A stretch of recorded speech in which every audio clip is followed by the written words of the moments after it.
प्रथम तहलका न्यूज। बिहार के मुख्यमंत्री नीतीश कुमार ने इनेलो सुप्रीमो ओम प्रकाश चौटाला से मुलाकात की। गुरुग्राम पहुंचकर 1.25 घंटे की मुलाकात में बिहार के मुख्यमंत्री नीतीश कुमार और ओपी चौटाला के बीच में राजनीतिक चर्चा भी हुई। बिहार के मुख्यमंत्री नीतीश कुमार लगातार विपक्ष के नेताओं के साथ मुलाकात कर रहे हैं। भाजपा के अलावा अन्य दलों के नेताओं के साथ मुख्यमंत्री नीतीश कुमार बीते 2 दिनों से लगातार मुलाकातें कर रहे हैं। दिल्ली के 3 दिवसीय दौरे पर वे अलग अलग नेताओं के साथ मुलाकात करते नजर आए और ये मुलाकात राजनीतिक तौर पर भी देखी जा सकती है। उन्होंने कहा कि चौटाला परिवार के साथ उनके पिछले काफी अच्छे संबंध रहे हैं और यही कारण है कि वे ओपी चौटाला से मुलाकात करने यहाँ पहुँचे हैं। इसके अलावा दूसरे नेताओं से भी लगातार उनकी मुलाकात हुई है और उन्होंने कहा कि इस मुलाकात को राजनीतिक रूप न दिया जाए। वहीं ओम प्रकाश चौटाला ने भी इस पूरी मुलाकात पर बयान दिया है। उन्होंने कहा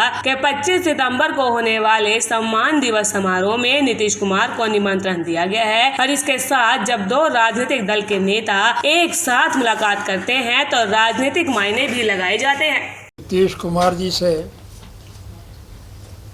हमारे पारिवारिक संबंध रहे हैं,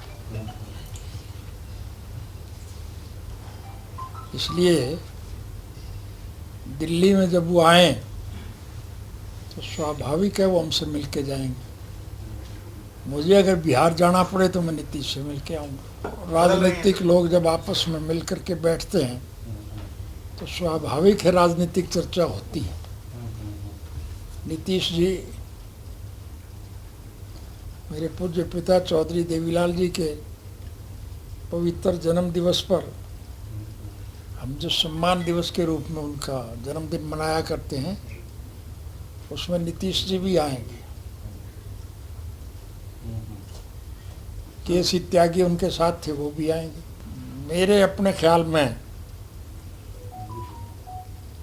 सरदार प्रकाश सिंह बादल आएंगे, फारूक अब्दुल्ला साहब आएंगे, मुलायम सिंह जी आएंगे, देव गौड़ा जी भी आएंगे, चंद्रबाबू नायडू भी आएंगे। अभी तक मैंने किसी से संपर्क नहीं किया है, मैं उन सबको निमंत्रण दूंगा और मेरा अपना अंदाज़ा है कि जिसको भी हम निमंत्रण देंगे वो सभी आए और आप सबको निमंत्रण दे रहा हूँ, पत्रकार साथी सारे आए। मुझे एक दिक्कत पेश आ रही है, मुलायम सिंह जी अस्पताल में एडमिट है, वो अस्वस्थ हैं, वो यदि नहीं जा पाएंगे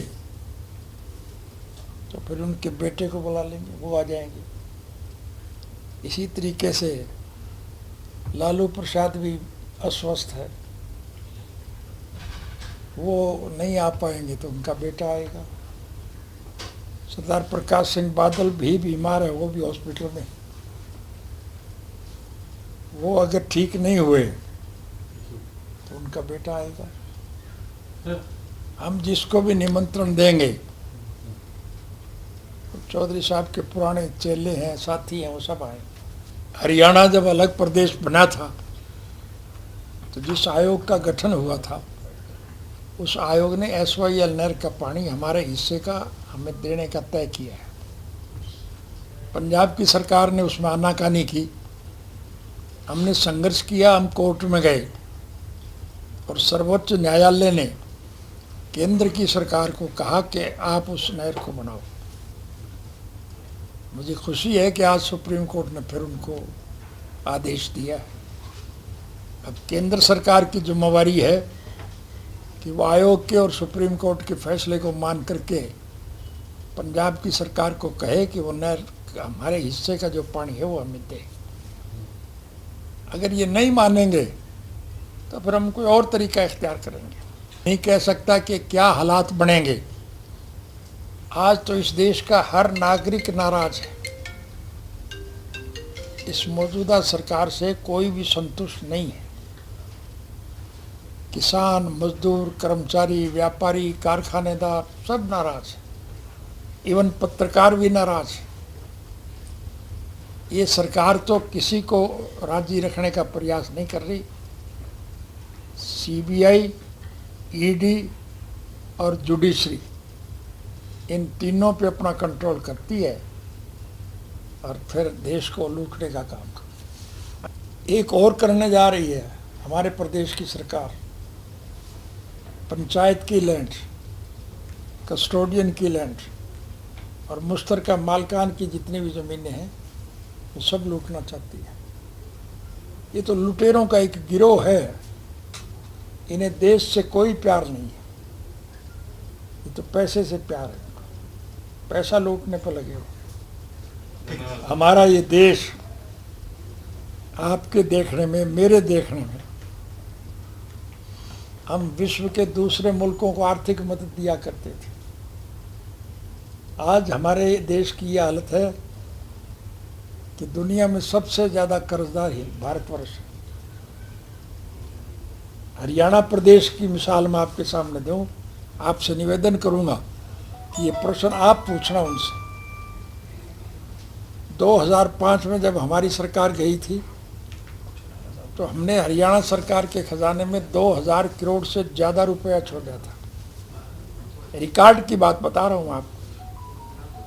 और आज हरियाणा सरकार के सर के ऊपर 2.5 लाख करोड़ से ज़्यादा का कर्जा है, जबकि विकास के नाम पर कहीं एक ईंट नहीं लगी, स्कूलों में टीचर नहीं है, अस्पतालों में दवाई, बेड और डॉक्टर नहीं है, बिजली नहीं है, पीने का पानी भी उपलब्ध नहीं है, ज़रूरियात ज़िंदगी की चीज़ों के रोज़ दाम बढ़ रहे हैं।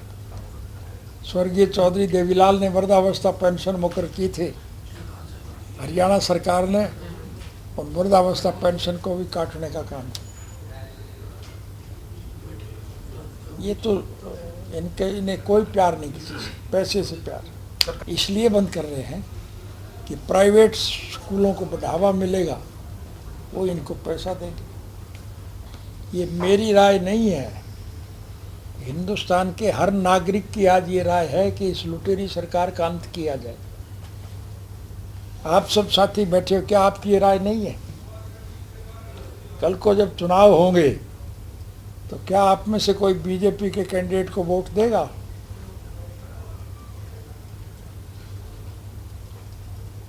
है कोई हिम्मत किसी में? आज इस देश का हर नागरिक, किसान, हमारा ये देश कृषि प्रधान देश है। इस देश की अर्थव्यवस्था केवल खेती पर टिकी है। आज किसान की हालत सबसे ज़्यादा दयनीय है। आज हमें ना बिजली मिलती है, ना पानी मिलता है, खाद और बीज के लिए लाइन में लगना पड़ता है। और फिर भी प्रभु की कृपा हो जाए, हमारे खेत में जो उपज होगी वो फिर ये खरीदते नहीं हैं, दूसरों को खरीदने नहीं देते, मंदे में लूटी जाती है। और हमारे उत्पादन से जो उत्पादन होता है, जैसे गन्ना हम बहुत पैदा करते हैं, गन्ना तो मंदे में लूटते हैं। और गन्ने से जो चीनी बनती है वो रोज़ महंगी होती है। सरसों, तारामीरा, तौलिया, अलसी वगैरह जो तेल के बीज हैं वो पैदा तो हम करते हैं, हमसे तो कोड़ियों के भाव लूटे जाते हैं। और उनसे जो उत्पादन होता है वो बाजार में महंगा बिकता है। दालें पैदा करने वाले जितने भी जिन्स हैं, चना है, मूंग है, मोठ है, अरहर है, ये पैदा तो हम करते हैं, हमसे तो सस्ते में लूटते हैं। और दाल महंगी होती है जो आप बाज़ार से ख़रीदते हैं। कोई भी चीज़ देख लीजिए, किसान का उत्पादन लूटा जाता है। आज किसान को अपने खेत की पैदावार बढ़ाने के लिए, खेत में काम करने के लिए ट्रैक्टर की दरकार है। ट्रैक्टर में डीजल जलता है, वो तो महंगा होता है, रोज़ दाम बढ़ते हैं उसके। और आपको सुन के एक हैरानी होगी, आपको तो पता ही है, हवाई जहाज़ में जो डीजल जलता है, पेट्रोल, वो रोज़ महंगा होता है, मंदा होता है, क्योंकि उसमें पूंजीपति वर्ग के लोग सफ़र करते हैं, उनकी जेब पर बोझ ना पड़े। ये सरकार की नीति है। प्रथम तहलका के लिए गुरुग्राम से ब्यूरो रिपोर्ट।